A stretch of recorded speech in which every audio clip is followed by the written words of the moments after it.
Hai pelajar, saya Cikgu Kartik, Guru Pengajian Perniagaan, Pusat Tingkatan 6 SMK Tinggi Setapak Kuala Lumpur. Hari ini cikgu nak bincang satu lagi bahagian berkaitan dengan kemahiran komunikasi di bawah tajuk kemahiran mendengar. Okay? So di sini cikgu akan bincang dua bahagian. Satu ialah mendengar cara berkesan dan mendengar cara aktif. Okay? So mendengar cara berkesan ni, kamu sepatutnya kena tahu 3 kaedah mendengar cara berkesan. Ini fakta khusus dia. Mendengar cara empati dan objektif, mendengar cara kritikal dan non-judgmental, dan yang ketiga adalah mendengar cara cetek dan mendalam. Okey. Manakala mendengar cara aktif ni ada dua bahagian. Okey, bahagian pertama ialah kamu sepatutnya boleh menjelaskan fungsi mendengar cara aktif. Tujuan kita mendengar cara aktif, dan bahagian yang kedua adalah ada 3 teknik mendengar cara aktif, iaitu mengulang maksud pembicara, meluahkan kefahaman terhadap perasaan pembicara dan juga menanya soalan. Okey, so ini silabus ya. So apakah maksud mendengar cara berkesan? Mendengar cara berkesan maksudnya kita mampu, okey, kita berupaya untuk memahami maklumat yang disampaikan oleh pembicara secara berkesan. Effective listening maksudnya kita boleh memahami, okey, apa yang disampaikan. Pada masa yang sama kita juga menunjukkan minat. Okey, tunjukkan interest apa yang mereka bicarakan. So, satu, kita mampu memahami, dan yang kedua kita menunjukkan minat. Itu menunjukkan kemahiran mendengar cara berkesan. Okey. Mari kita tengok apakah kaedah mendengar cara berkesan. Okey. Yang pertama ialah mendengar cara empati dan objektif. Nampak dia ada pasangan empati dan objektif. Okey. Mendengar cara empati maksudnya kita cuba memahami perasaan orang yang menghantar message. Okay, understand the feeling. Kita cuba menyelami, okay, memahami perasaan orang yang menghantar message. Kalau mendengar cara objektif, maksudnya kita menilai message. Okay, objektif maksudnya kita menilai. Okay, kita evaluate, menilai message yang disampaikan tanpa perasaan berat sebelah. Okay, so tak ada lopsided. Okay, kita cuba menilai message tanpa berat sebelah. Okay, contohnya, semasa penyelia kemukakan alasan datang lewat, pengurus kilang cuba memahami keadaan dan perasaan penyelia. Okey, so dia dengar dan dia tak ambil tak pergi side lah, sama ada dia di bahagian majikan ataupun di bahagian pekerja, tanpa berat sebelah. Dia cuba menilai apa yang disampaikan oleh penyelia. Okey, so bila kita memahami situasi dan perasaan penyelia ataupun pihak yang menyampaikan mesej, kita boleh mendengar dengan lebih baik. Okey, itu kaedah mendengar secara berkesan yang pertama. Ingat empati maksudnya memahami perasaan, objektif maksudnya kita menilai mesej tanpa berat sebelah. Okey. Yang kedua, mendengar secara kritikal dan non-judgmental. Okey, mendengar secara kritikal maksudnya kita analyze dan menilai maklumat. Okey, kita analisis dan menilai maklumat, itu dipanggil mendengar secara kritikal. Okey, kita dah belajar dalam proses mendengar kan. Menilai maksudnya kita nak tengok kesahihan maklumat. Adakah maklumat itu benar atau tidak? Itu dipanggil kritikal. Okey. Mendengar secara non-judgmental maksudnya kita dengar dengan perasaan terbuka dan tidak membuat penghakiman awal. Okey. Kamu tak boleh buat tanggapan awal. Okey, kita kena dengar dengan open feeling, perasaan terbuka, dan jangan buat early judgment lah. Okey, kita buat jangan buat penghakiman awal. Okey. Contohnya, semasa penyelia kemukakan alasan datang lewat, pengurus tidak membuat pertimbangan awal dan dengar sampai habis. Okey, so kamu tak boleh buat penghakiman awal. Tengok penyelia beritahu saja, kamu andaikan dia memang nak tipu ni. Okey, bila kita buat tanggapan begitu, kita tak dapat mendengar secara berkesan. At the same time, kamu juga kena menilai, okey, maklumat yang disampaikan. Adakah alasan yang dibagi itu sahih atau tidak? Itu dipanggil mendengar secara kritikal. Okey. Right, yang ketiga, mendengar secara cetek dan mendalam. Okey, mendengar secara cetek maksudnya kita cuba memahami maksud tersurat, bukan tersirat okey, cikgu silap. Okey. Maksud tersurat. Okey.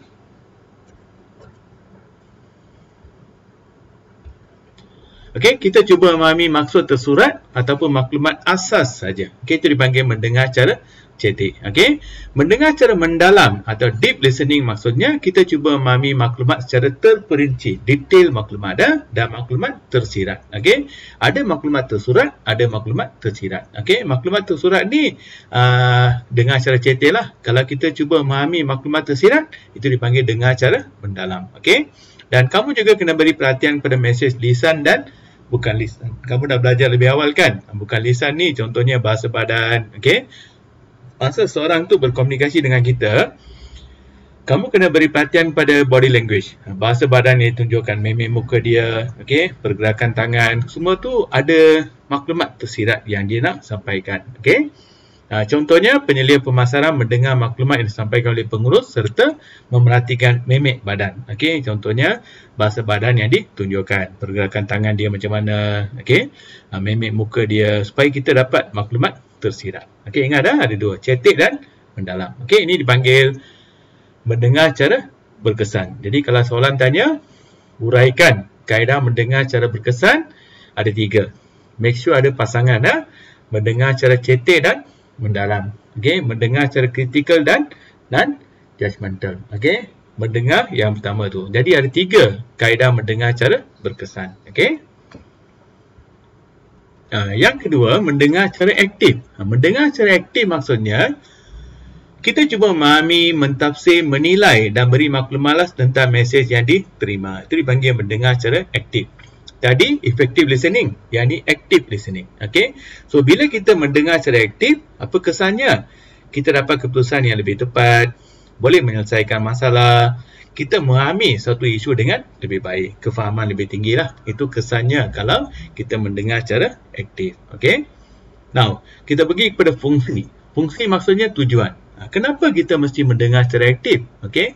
1, memastikan pendengar menerima maklumat kritikal dengan tepat. Okey, maklumat kritikal maksudnya maklumat yang penting. Jadi, kalau kita dengar secara aktif, kita dapat maklumat yang penting dengan tepat. Kalau you tak aktif bila mendengar, menyebabkan kamu mungkin dapat maklumat yang salah. Okey. Yang kedua, wujudkan hubungan baik. Okey, active listening juga wujudkan hubungan baik dengan penyampai dengan penerima. Okey.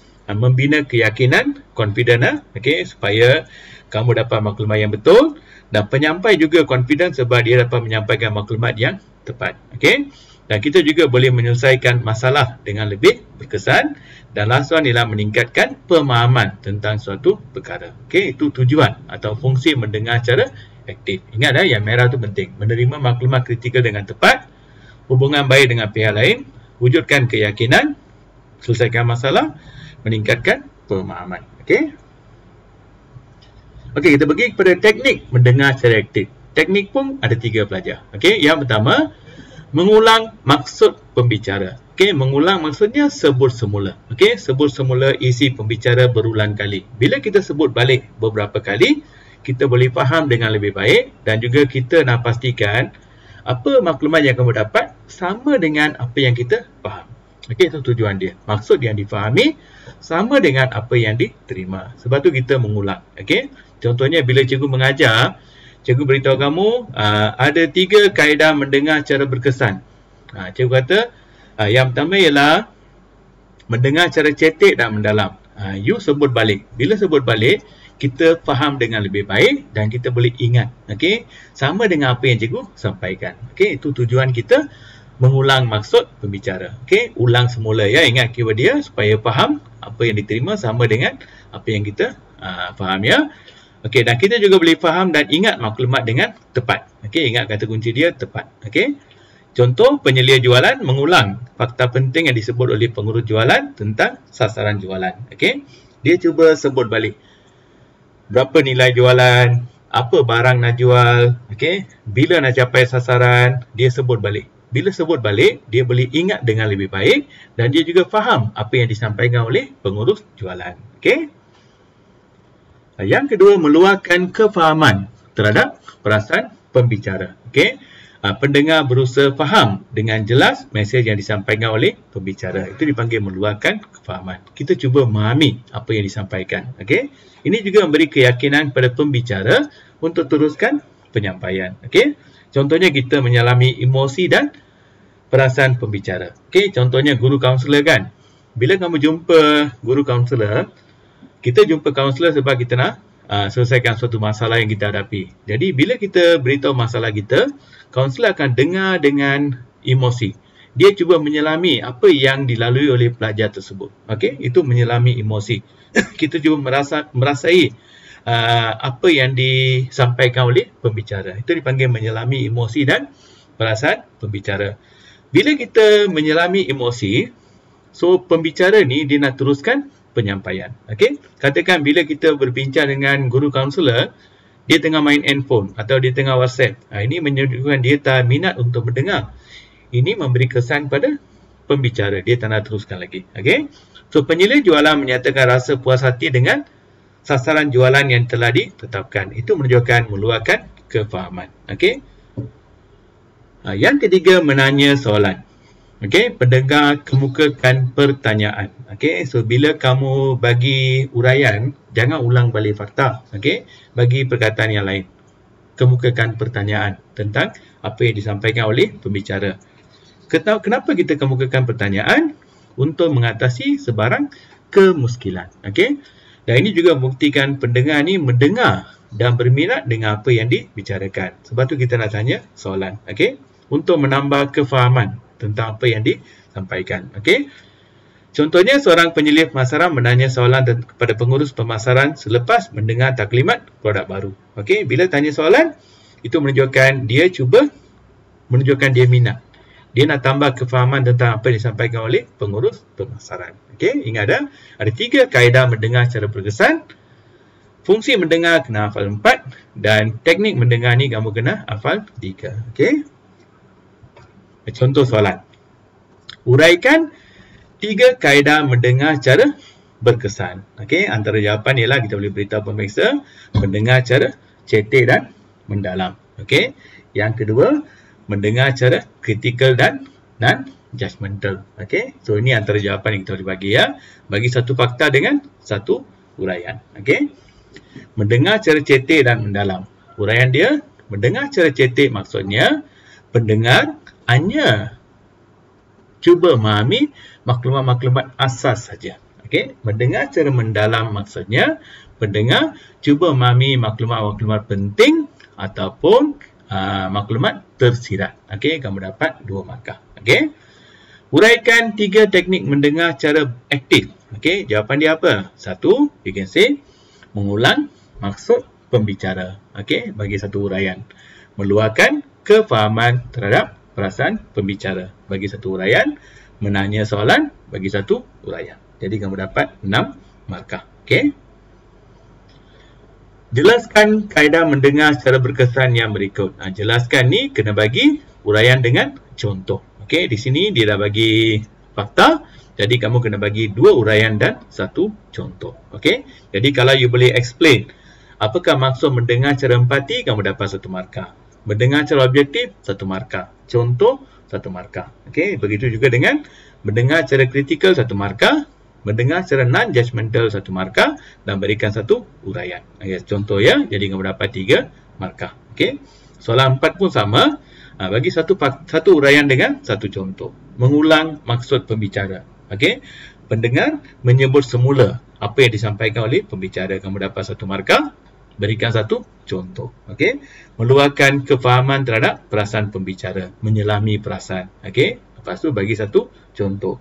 Menanya soalan, mengemukakan soalan kepada pembicara, berikan 1 contoh. Okey, jadi kamu dapat 6 markah. Okey, contoh soalan ni, kaedah mendengar secara berkesan ada 3, teknik mendengar secara aktif ada 3. Jadi ada 2 tempat dikosongkan, iaitu W dan X. Okey, jelaskan W dan X patutnya ya. Okey, so apa dia W? Okey, ya.